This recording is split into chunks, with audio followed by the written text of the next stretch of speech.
these on? No. Yeah. Yep, now it's on. First of all, I'd like to thank very much our speakers today. They have done a tremendous job and clearly put a tremendous amount of work into these papers. And I can see they were, all of them, I would say, without exception, were rushing to get through everything they'd done, which means that we have even more to learn from them. So if I could now just turn the floor over, if someone has a question, I will acknowledge. So in the back with the black sweater, yes. Can you hear me? Yes, I think there is a microphone coming. And if you do want to address a specific person, do let us know. Otherwise, someone will answer it in general. Well, at the outset, I was hiding at the back, so I've had questions all the time through, and I haven't been able to ask them. So this is perfect because I can address questions Well, to everybody. if you could just reduce it to one question per person, I think that might be good. Yes, I'm sorry, but I'm being ruthless, but we have many people here. They're related. We'll start with one. Okay. One is actually not a question, it's a statement to Dr. Neese. I spent a good part of my dissertation, actually a whole chapter that ran about 250 pages, chasing the encircling ocean. And I was quite intrigued and convinced by what you did with the Dome of the Rock and the mosque in Damascus as a way to look at that representation. So I could share that with you. That's why it's not really a question. Going on to the questions, I was intrigued by Jonathan Bloom's mention in his talk yesterday about blue and green not being known as words or clear words in Turkish and Persian. And I went back to my room and I started thinking about the words, and of course, Yashil and Mavi, but I came up with the Persian words, and I sort of addressed this to Dr. Maisami earlier about the different kinds of words used for blue, why some of them come up and why some of them don't, such as Firozi, and possibly the meaning for Neil. And to Cheryl Porter and her very interesting... Wait. I think we better either direct that or answer that, but I don't think we can allow... So if we could just have an answer to that one. I think that Shreve just mentioned Berlin and Kay, and I've mentioned this before, these basic color terms and this notion of basic color terms. And I think when we're getting into questions like Nilu in Persian, or that we're going away from this my languages aren't good enough. I'll be quite frank about this, to understand exactly what these terms mean. And I think we should throw it out to the linguists to be doing this. But that this notion of a basic color term that encompasses a large range of hues or a range on the spectrum is really essential. And that I think that just as we say that the Eskimos identify all these different types of snow, they have different words for snow because they see distinctions in it that we don't. We just use one word, snow. I think that we're here. Where is it that you divide this continuum? And I think that what I seem to see is, yes, we can find that things that are light blue or turquoise may be distinct from other colors. So I think we should pursue it, but I think it's really important that we just don't say this is blue, because clearly, I mean, with the Dome of the Rock, we don't even know, there are many colors actually at work in those tesserae.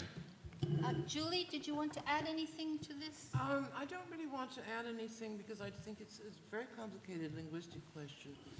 I think that speakers of the language know what they're referring to, I think that speakers of the languages know what they're referring to. I think we have difficulty understanding what they're referring to because we're not in the same cultural context or linguistic context, and we're approaching it from a different point of view. I don't know how far scientific studies are going to get us on this. I don't know how far linguistic studies are going to get it on this, because it's a very complex cultural issue. I would just sum up and say that I think the one thing that came out this morning was how important context was to whatever we were talking about. And when we're painting 1,400 years and a quarter of the globe into 2 days of lectures, we are completely flattening the universe here. And what we really need to do is to get to more specific contexts, be they one building, one color, one dynasty, one country. Do we have some other questions? Yes, down here. It was indeed a pleasure listening to speaking on different colors. And it reminded me of my school days when all the students were admitted into different houses, red house, yellow house, and etc., etc. But when we talk about colors in terms of Islamic art and culture, or in terms of Islamic teaching, I'm still at a loss to understand, is there any tilt for any color in Islam, or if there is any prejudice against any color in Islam?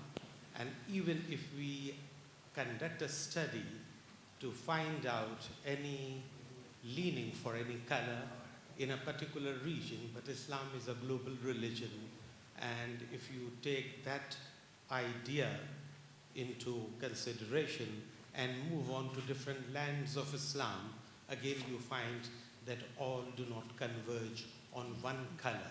So there could be many colors in Islam. There couldn't be any blue or any red in Islamic culture. I think you've just restated the title of our conference, and diverse are their colors. I think that's true. Would anyone like to add? I'll be glad to just, I thought it was really interesting when I was looking at yellow, for example, that, I mean, here I thought, oh, this is really clear in the Quran that all the references to yellow are negative. And then, you know, you read in a book about costume, medieval costume, this is why the color that Jews were supposed to wear was yellow. That was khiyar, to differentiate them from the Muslims, and it was said that it was not the Prophet didn't like yellow, and that he liked, that it was only fit for women. And then you read in another source that says that the descendants of the Prophet's companions are only supposed to wear yellow. So, I mean, diverse are their hues. Yes. I think if you just wait a second, the microphone will arrive, and then I know. I just wanted to know if there are sartorial codes in Dr. Simpson's thing, all the things were red, that somehow inform the meaning of color at any specific moment in this big sweep. Anyone? Shall I have that? That's actually a little bit of the talk that fell by the wayside in interest of time. But one of the clear meanings of color in terms of costumes is that of rank, privilege, power, authority, and control. And it's amazing how, to me, it was amazing to realize how very often enthroned rulers, rulers in combat, rulers at the hunt were depicted wearing red. And when you look at the surviving examples of the robes, for instance, the kaftans that have been preserved in the Topkapı Saray Museum in Istanbul, I can't tell you exactly what percentage, but a large percentage of those garments are red or have a predominant red color scheme. So I think red was a clear indication of power. I had a wonderful image to show you all of the President of the United States and the President of Russia when they met in Moscow this summer, both wearing exactly the same red tie. It's a symbolism and imagery that is, I think, quite pervasive and continues to this day, even outside of the context that we're discussing here at this symposium. But there might be other. John, would you like to add anything about dyeing red? I just want to add one very small, slightly facetious comment, that it is said, and it's certainly borne out by observation, that Turks like red and Persians like blue. And it's certainly present in the carpet world that the wonderful deep midnight blue is a great favorite in Persian carpets.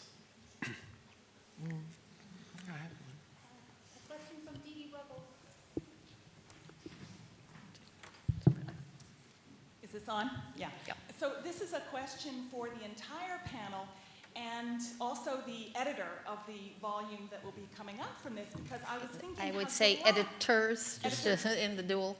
Well, I meant also Jillian. Yeah. Publisher. I was thinking of how grateful I am that this will be published in a volume that will produce the color. And Jonathan, you made that point last night. And so my question is a technological one. Are we able to talk about color with such sophistication today because more and more we can reproduce it with greater and greater accuracy, partly because we have digital media, which makes it cheaper?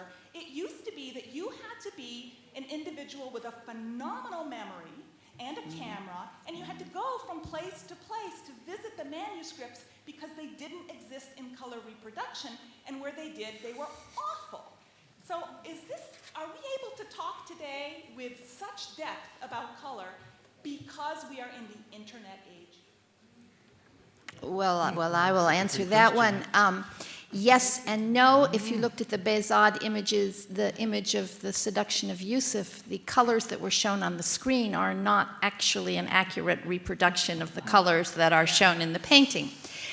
One of the pleas from the publisher, Gillian Malpass, is that we have professional photography for this volume, and professional photography of paintings usually means that there's a color bar included so that the printers can accurately get the painting you cut it off when you finally reproduce it, but they can match up to a standard colored scale. Very few of us have that when we're going out to photograph, whether buildings or anything else. It would be wonderful if we did. But I think we are making strides toward getting a uniformity of color in reproductions, and we will work very hard in this volume to see that we can get it as accurate as possible. And as pretty. Yes, Samir, a question.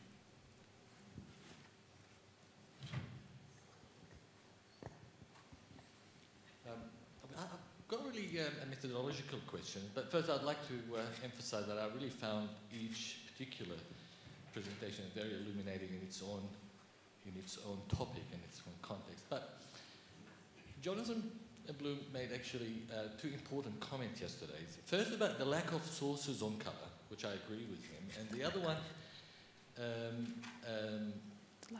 the actual sort of disjunction between theory and practice. You know, what artists actually do, what general theory is there. And the other thing that I would like to add to this is actually the general lack of sources on theorizations that relates to Islamic art and architecture. In other words, why we do, or why things are done in a particular ways. And I found actually right across the panel, probably except for Cheryl, when the question of selections of colors comes up, it immediately switches into speculative realm and it becomes very conjectural. And this is problematic. I mean, I had the same problem myself because I've sort of dealt with similar issues. There is always that kind of a gap. I mean, John was quite really blunt about it and said, you know, I don't want to answer these questions. And for example, Olga did a whole, wonderful theorizations about Ibn al-Haytham, but we really don't know whether Ibn al-Haytham's theory was in circulations in Spain at the time of Alhambra in order to be able to sort of say this is the theory that applies to particular sorts of color. So how are we going to actually deal with this kind of methodological issues, particularly in the range of presentations going to be in the publication? Yes, Olga. I just would like to answer about Ibn al-Haytham. I didn't have time to get into it, and that's part of the paper that was cut out and hopefully will be put back in the published paper. But it appears that from Sabra's work and from his latest articles and from other sources that Ibn al-Haytham's treatise was known in some. It was known in Al-Andalus, and all of the manuscripts that did survive are in Maghribi script and are connected to the sort of Nasrid and Marinid orbit. So they were in North Africa, they were in the peninsula, There's no text exists that said the Nasrid artisans read that book. I mean, I wish it was, and we found it, and we read it, and we have the proofs.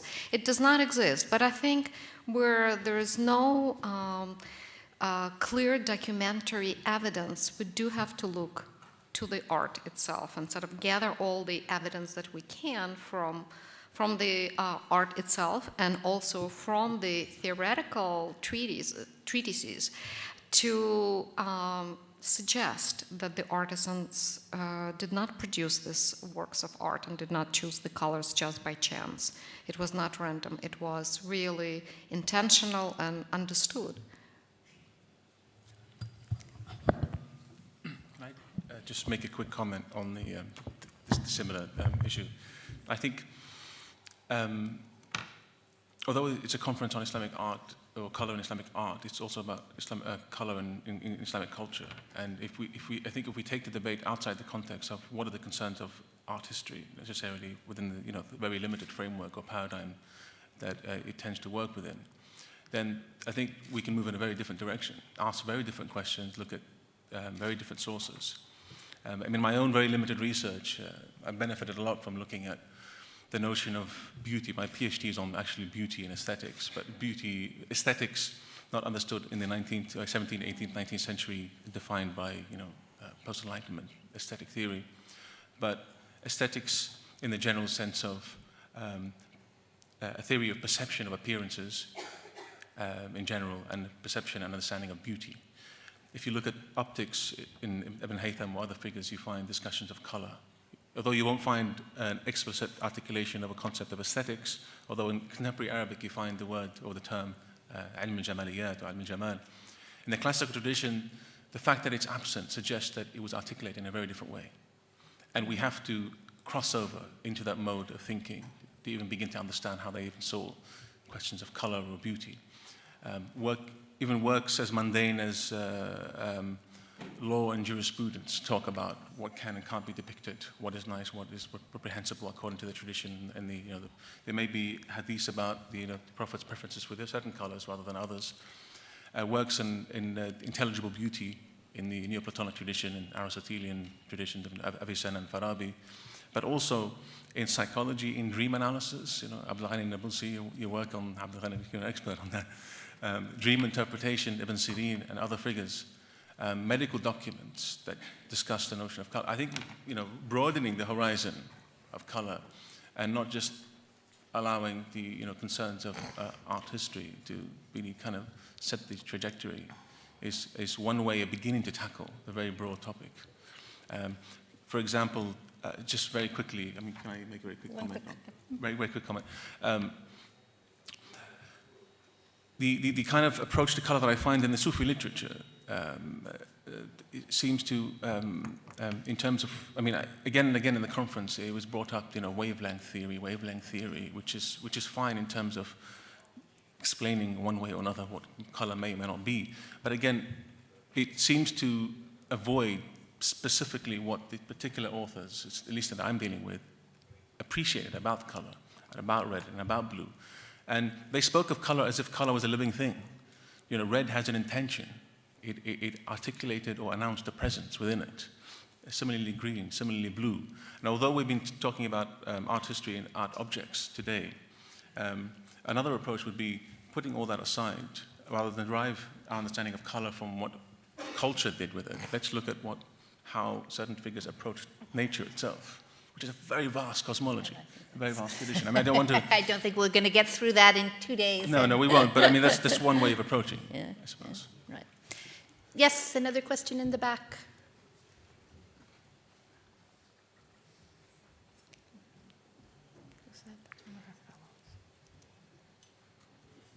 This is a question for Dr. Nizami.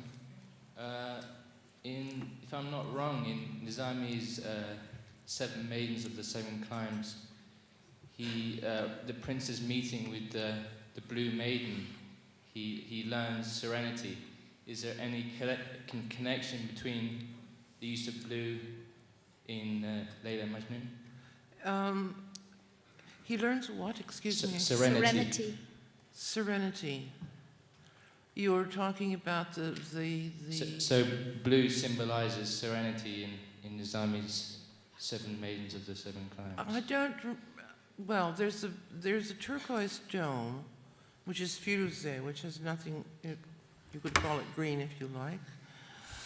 The only significant use of blue as such, there is no blue dome as such. There is a Combat de Firuze. Is in the Combat de Sandal, the sandalwood-colored dome, at the end of which the protagonist, Mahan, after going through all kinds of very hair-raising adventures, decides to renounce everything, comes back to his home, and puts on blue garments, which for him symbolize mourning. You could say that for Sufis they symbolize renunciation. It's basically the same thing. He's not going to go after the pursuits that he went after before.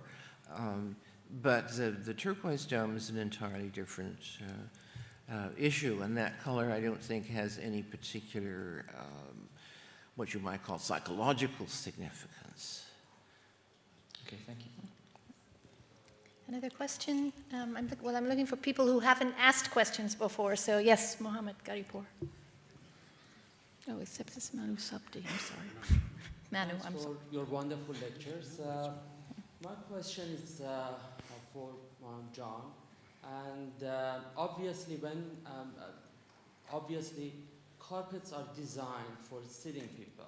Mm-hmm. And when you sit on a carpet, your view is very three-dimensional, and it's very different from what we as art historians usually do.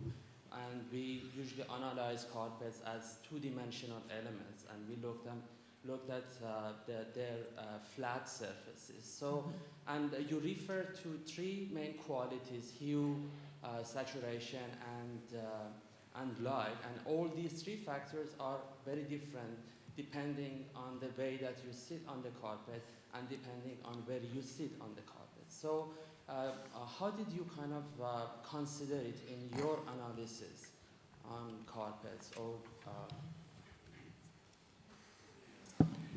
When we were having lunch, it was commented that the speakers, that the questions from the floor are never actually answered properly by the speakers. I think this might be a case in point. You know, I don't really know how to answer your question. It is a fact that because the pile on a carpet has direction, that the light that shines on the surface is perceived differently depending on where you're standing or where you're sitting, which means that the colors change slightly with your position and with the position of the light. It's also true that the perceived colors change with the time of day. For example, blue colors look wonderful in the morning because the light is slightly bluer, and red colors look splendid in the evening because the evening light is slightly longer wavelength. But as for carpets being perceived as three-dimensional objects, I'm not so sure. I just wonder what anybody else has to say about this. I'm not quite sure what you're getting at. Well, any other comments? I would just add that one of the things we really haven't considered is the lighting conditions under which you are looking at things. And I can tell you, sitting up at this podium, when they turn the lights up and down, I see the audience in two totally different ways. And I'm sure before, Jonathan referred to this last night, before we had electric light, many of these objects would have looked differently. And unfortunately, museums do not allow us to turn off the light and light a couple of candles and hold them up to or oil lamps and hold them up to the objects. But we would have seen them certainly in flickering light and in very different tones of light. I would just add, in terms of carpets, that it's not only where you sit, but where the light comes from. And so whether it's reflecting, it's being absorbed by the pile or reflecting off the pile. So, I mean, there are and I think that what this does is it probably creates some of these other senses of color that, you know, a photograph is just a mere approximation of. I mean, there's no way of, I guess we all have to just sit around on carpets and enjoy them. And so maybe we should get rid of the chairs. Yes, another question over here. My question follows Dr. Thompson's presentation, and I would like to ask concerning this balance, concerning the aesthetic of balance of colors and color brightness. Do you think this awareness of beauty is something that is implied, conventionally implied, or is it something that it's transmitted from master to student, for example, and that would also raise the question more general of the practice of dealing with material and colors and aesthetics. Do we have any information about how the knowledge was transmitted? Had there been some schools kind of master and some theoretical knowledge about that? All I can say is, wow, that's a difficult question. What the point I was trying to make was that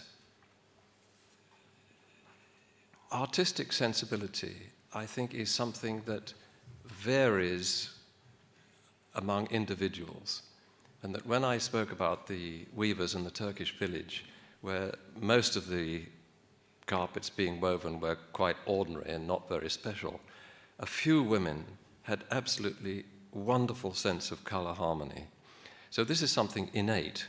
And I think what tended to happen historically is that the pedestrian carpets were used as consumer goods and got worn out, and the more beautiful things were appreciated by others with similar sensibility and were preserved. The next point is that I tried to make was that nature is kind to the dyers, because apart from the yellow, all the commonly used natural dyes, including insect dyes and plant dyes, are naturally harmonious when they work together. And that it is a curious phenomenon that as soon as the synthetic dyes became available, people latched onto this easy-produced dyes with absolutely excruciating, horrible, non-harmonious results. The other point is that dyeing was a secret craft which was handed down in families. And in fact, even recently, it has been very difficult to find out how certain dyes were produced. A lot of work has been done on the analysis of dyes in old carpets, and sometimes we even know the components, but we don't actually know how these dyes were produced, which is actually rather fascinating. And some recent discoveries have managed to, without being told, to uncover how some of the dyes were produced, particularly the purple dye produced from madder.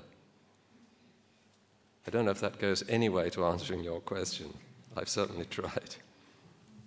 I think we have time for one or two questions, and if we had one or two perhaps that were not addressed to, or addressed to other people in the panel, perhaps we could move in that direction. So yes, right down here in the green. I have a question for Olga.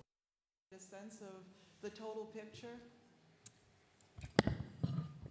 Thank you for the question. It's an interesting question, and I have been looking into it and tried to give a very brief answer, so there will be time for another question and answer. What we know about the Alhambra, that the textiles were used there, is very, very little. There's only one kind of textual source, one document, on one particular occasion. But first of all, we have the evidence itself, a lot of luxury silk textiles in fragmentary form and some sort of larger pieces single and double curtains. And what we have is really wealth of knowledge from the medieval Islamic world everywhere else. And the practice of decorating any space, religious, secular, home, palace, with textiles was a common practice. It was textiles were the main furnishings. There were no the wood was very, very limited, was used to a certain degree, but it was really limited. It was the cushions and mattresses and curtains and wall hangings that were decorated, that were used to decorate the interior. So with regard to the Alhambra in particular, we don't really know how the textiles were used. By looking at other examples, at other textual sources from other places from the medieval world, or looking actually forward into the Muslim world even of today and see how the textiles are used in home furnishings or palatial setting or ceremonial settings. It's very pervasive. We can kind of deduce of how the Alhambra or any other medieval palace would have looked like. All right, and if we have right here, right where the microphone is, perfect. One last question. My question's a socio-economic question. So many of the objects you've talked about really were objects owned by kings and sultans and the elite. Is it only in textiles that the common man could have color in his or her life? Or do they have to go look at the architecture in order to bring color into their life? What could they afford in terms of color? Anyone care to take that on? Well, I'll answer that certainly in ceramics would be your cheapest medium, and the ceramics, Shreve Simpson ceramics, the Nishapur ceramics, they certainly weren't made for the common man, but we don't necessarily know, they were not necessarily royal or courtly. So that would have been the quickest way, I think, to add color. I think the material that Goitein collected from the Cairo Geniza, which is this collection of traders' documents from middle-class Egypt in the 10th to the 12th century, 9th, I guess 10th to 12th, largely. He says that they loved people loved color in every shape, every possible form. So I think it really did permeate the society, not only at the highest levels. Jonathan, may I just add one more word about Goitein, which is related to both of the last questions, is that there are actually texts that describe the bridal trousseaus in details. And the lists are very, very long, and the majority of the objects on those lists are textiles of every possible kind, and not vestments, actually, not clothing, but furnishings, and are described with the use of color as well. So I think I'm going to take the chairman's prerogative to thank everyone. I have 3 very brief announcements. I must remind speakers and fellows that at 7 o'clock, which is all of 40 minutes from now, we must be at the Hotel Bailio for a photograph, because we have to document our colorful presence. So please let me remind you of that. Let me say, secondly, that guests who are staying at the Bailio, if you can request a taxi, if you need one, you should speak to Dawn as you leave. Dawn will be outside. She's wearing a very colorful shawl, so you'll be able to identify her. And my third announcement to everyone, tomorrow we have another busy day. That's one of the reasons we need to end now, so we can recoup our strength. Registration tomorrow begins at 10. The conference begins at 10:30. The papers will begin at 10:30. The symposium itself will end at 5, but then the city of Cordova has kindly invited us to a reception at the Alcazar after the end. So I think it will be a busy day. And all I'd like to do now is thank both the audience and all of the speakers for an absolutely stimulating and certainly packed day.